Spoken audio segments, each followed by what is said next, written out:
लेंगे, 25,000 और कमा लेंगे और लक्स लगा देंगे, क्रीम लगा देंगे तो चमड़ी और गोरी हो जाएगी और अच्छे कपड़े पहन लेंगे, मुझसे थोड़े अच्छे पहन लेंगे। मगर ये तो फिर भी मुट्ठी पर राख ही बनेगी। अगर राख ही बनना है तो फिर आपका जीवन आपको मुबारक है, फिर आपको कुछ भी करने की जरूरत नहीं है। जो कुछ कर रहे हैं बस सही कर रहे हैं, मगर वह जीवन नहीं है। आपको अपने बाप का नाम मालूम है कि किशन लाल था, दादा का नाम भी मालूम थे कि हरिराम था, परदादा का नाम मालूम थे कि त्रिभुवन नाथ जी था। परदादा के बाप का नाम क्या था आप में से किसी को ज्ञात नहीं।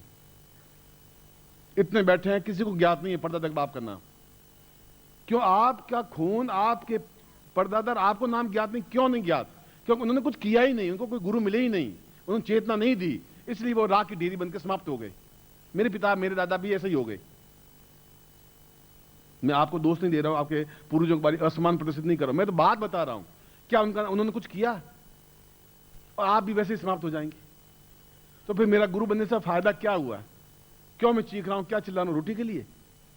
रोटी खाने के लिए मेरे घर में रोटी है, आटे की बोरियां हैं और मेरे शिष्य हैं जो रोज रोटी मुझे खिला सकते हैं, इसलिए नहीं चिल्ला रहा हूं। यह मेरे जीवन का धर्म नहीं है। मेरे गुरुपद का धर्म है कि जो ज्ञान है वो आपको दूं, बलपूर्वक दूं, ठोस गला पकड़ के भी दूं, पर दूं आपको और हाल कर दूं। बल बल पूज्य गुरुदेव की, बल पूज्य गुरुदेव की, बल पूज्य गुरुदेव की, सिद्धाश्रम साधक परिवार की। हर हर महादेव।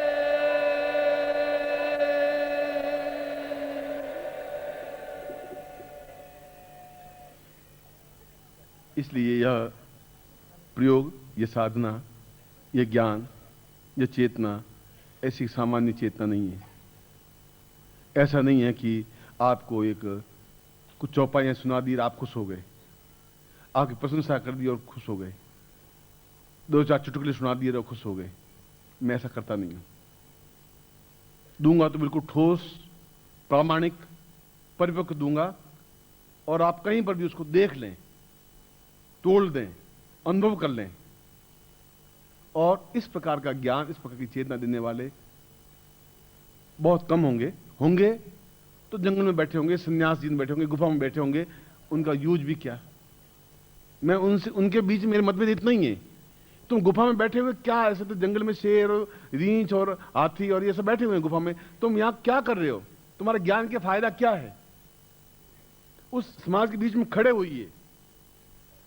वो कह रहा है समाज हमारे काम करने, हम क्यों खड़े हो, क्या फायदा में? वो गालियां देंगे, आलोचना करेंगे, अविश्वास करेंगे। उनमें है शिष्यता? आपके प्रति श्रद्धा है उनकी? आप उनसे कुछ चीज मांगे वो देंगे? क्या वो शिष्य बनने के लायक हैं? आप उनको शिष्य कहते हैं? उसमें आधे मन से कहता हूं, आधे मन से हाँ है उनका कि आपका वाणी, आपकी आवाज थरथरा रही है, समझ रहा हूं वो शिष्य नहीं है, वह केवल एक फॉलोवर है, अनुयायी है, पीछे चलने वाले हैं, ऐसा ज्ञान प्राप्त करने वाले नहीं है। उनको क्या ज्ञान दूंगा, कहां दूंगा? आग में आप जल रहे हैं, आप जलिए और मैं जल रहा हूं। तुम्हारी आलोचनाओं से, तुम्हारे व्यंग बाणों से, तुम्हारे अविश्वास से, तुम्हारी अश्रद्धा से, तुम्हारी न्यूनताओं से, तुम्हारे घटियापन से भी और हर्षित हूं। आप शिष्य हैं, आप मेरा ध्यान रख रहे हैं, इस बात के लिए प्रफुल्लता भी है। मगर मैं आपको कन्वर्ट नहीं कर सका, आपको 500 साल की आयु नहीं दे सका, आपको अमृत की ओर नहीं बढ़ा सका, आपको सिद्धाश्रम नहीं ले जा सका। तो फिर मेरे जीवन का धर्म, मेरा जीवन का उद्देश्य क्या होगा? फिर मतलब क्या? क्यों चीखूं, क्यों चिल्लाऊं? मैं अपने घर में आराम से बैठा हूं, होटल में जाता तो डिस्को करता आराम से, और 500 रुपए की थाली होती, आराम से खाता, घर आके सो जाता। इतने पैसे मेरे पास हैं, मैं आराम से कर लेता। इसलिए नहीं आया हूं आपके पास में, इसलिए दर्द है, एक अंदर से विरह है, एक रोना है, एक चित्कार है कि इन शिष्यों को कैसे ऊंचे उठा दूं, क्या करूं?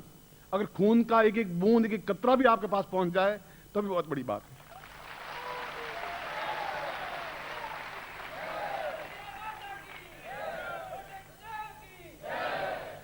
खैर, ये नया वर्ष का प्रारंभ है और गुरु और शिष्य का समन्वय है। आप हैं अच्छे बुरे, मगर मेरे पुत्र हैं, मेरे आत्मीय हैं, मेरे प्राण हैं, मेरी धड़कन हैं, इसलिए आपसे मैं अलग हो नहीं सकता। ये गारंटी है।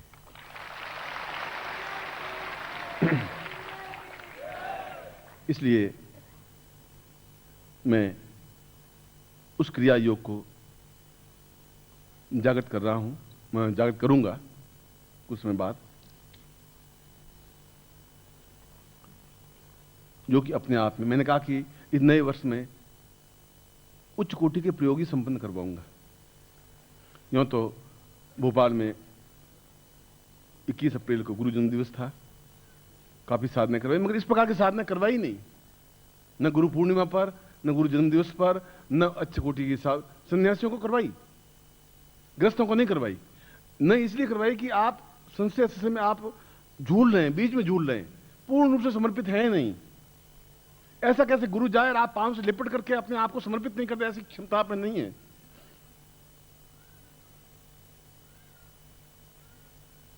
और वो अगर नहीं है तो फिर हम शिष्य बनने के ढोंग कर रहे हैं, और मैं झूठ बोल रहा हूं तो गुरु बनने का ढोंग कर रहा हूं। और मैं जानता हूं कि मैं जिस दिन मैं गलत बोलूंगा उस दिन प्रभु उठा ले, मैं गलत नहीं बोल लेते।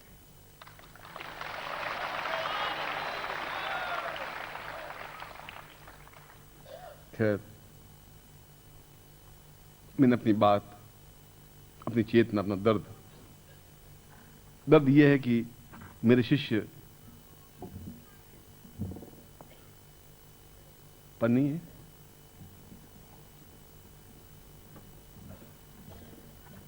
कुछ जागृत हों और वह प्रयोग, वह दीक्षा, वह क्रिया उनको दे सकूं जो उनको पिछले 500 पीढ़ियों में भी नहीं मिला, और अगले 500 पीढ़ियों में नहीं मिल सकेगा। मैं आपको गारंटी के साथ कह सकता हूं, आप देख लेना।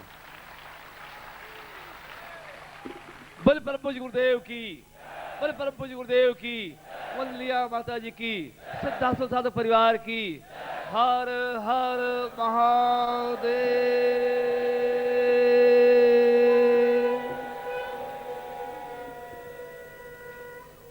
माँ एक प्यार भरी आंख से बेटे को देख लेती है तो बेटा एकदम मचलता हुआ उनकी गोदी माँ के गिर जाता है।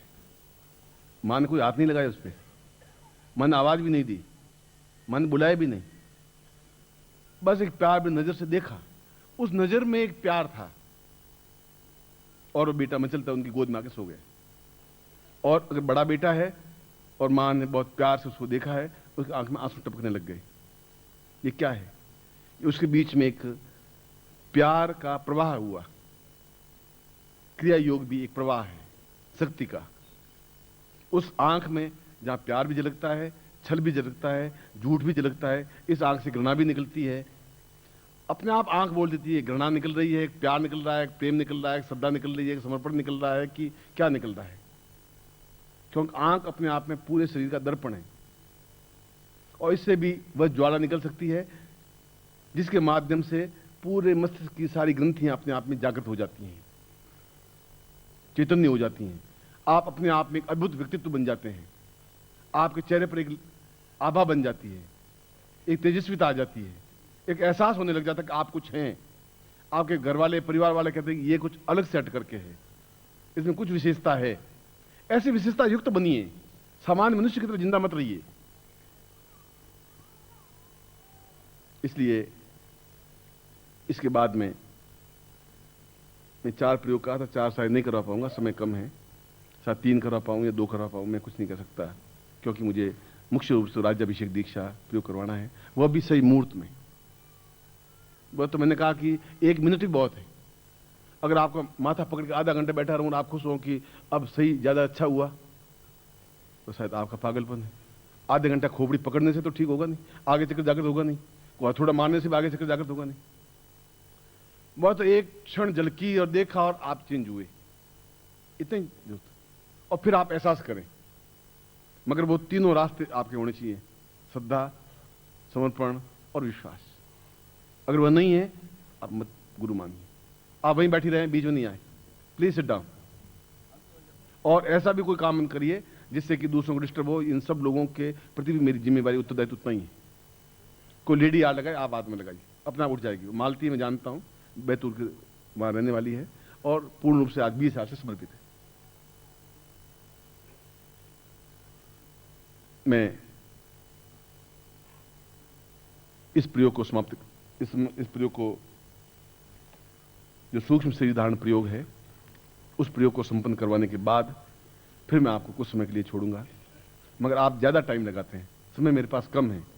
समय मेरे पास कम इसलिए है कि इस हॉल के पास समय कम है। मेरे पास तो बहुत समय है, इस हॉल के पास बहुत कम समय है, दिल्ली गवर्नमेंट के पास बहुत कम समय है, बहुत बिजी। मैं क्या कर सकता हूँ, मेरी तो मजबूरी है। और उसके बाद फिर आपको राज्याभिषेक भी करवाना है।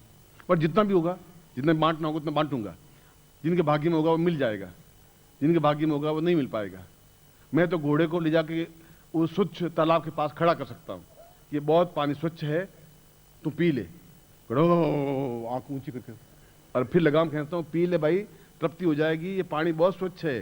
इसमें हो करके खड़े हो जाए तो मैं जबरदस्ती पटक करके तो मुंह में डाल नहीं सकता वो ज्ञान। नहीं ले, आपकी मर्जी, लें, आपकी मर्जी। मैं तो बांटने के लिए आया हूं, मैं बांटूंगा। वो आपकी इच्छा पर निर्भर है, जैसी आपकी चेतना है, जैसी आपकी भावना है, जैसी आपकी श्रद्धा है, जैसा आपका समर्पण है, जैसा आपका विश्वास है, वह तो करना ही पड़ेगा। वैसा होगा भी, उतनी क्रिया करनी पड़ेगी। मैं पहले आपको क्रिया योग के बारे में समझाया, जो इसके बाद में प्रयोग करवाऊंगा। मगर बीच में गैप 30 मिनट कहूँ, 30 मिनट ही लगाइए, जिस कम समय में ज्यादा कार्य कर सकें। मैं जानता हूं आपकी उनकी मजबूरियां हैं, इसको समझता हूं, मगर 30 मिनट बहुत बड़े होते हैं। केवल 1 सेकंड में गोली चलती है, आदमी खत्म हो जाता है, फटाक, 1 सेकंड में खत्म होता है। एक यहाँ माचिस लगाई, पर्दे पर लगाई, अभी धधक जाएगा ये सब। 1 सेकंड, हिरोशिमा बर्बाद हुआ था, 1 सेकंड बम गिरा, अमेरिकन गिराया, पूरा शहर का शहर खत्म। 1 सेकंड तो बहुत बड़ी बात होती है, और मैं तो आपको 1800 सेकंड दे रहा। खुद सोचिए। अब उसके बाद भी आप बिल्कुल अभी से महाराजा बन गए, धीरे धीरे जा रहे हैं, क्या होगा? जो लेंगे तब गुरुजी आएंगे। आप बैठे हैं, नहीं बैठे? मैं 30 मिनट के बाद आकर के, फिर अभी तो मैं उस प्रयोग करवा रहा हूँ, फिर मैं आपकी अब थोड़ी 2 घंटे चिंता कम करूंगा। बाद में आपको जो कुछ गालें देनी होगी, मन में गालें देते रहना, क्योंकि वो आपके पास खजाना है, आपकी मर्जी। सद्गुरुदेव डॉक्टर नारायण दत्त श्रीमाली जी के दुर्लभ वीडियोस, पुस्तक, पत्रिका एवं साधना की निःशुल्क दीक्षा प्राप्त करने के लिए नीचे लिखे हुए नंबर पर वीरल पटेल जी को व्हाट्सएप पे अपना नाम और अपने शहर का नाम लिखकर भेजें। धन्यवाद।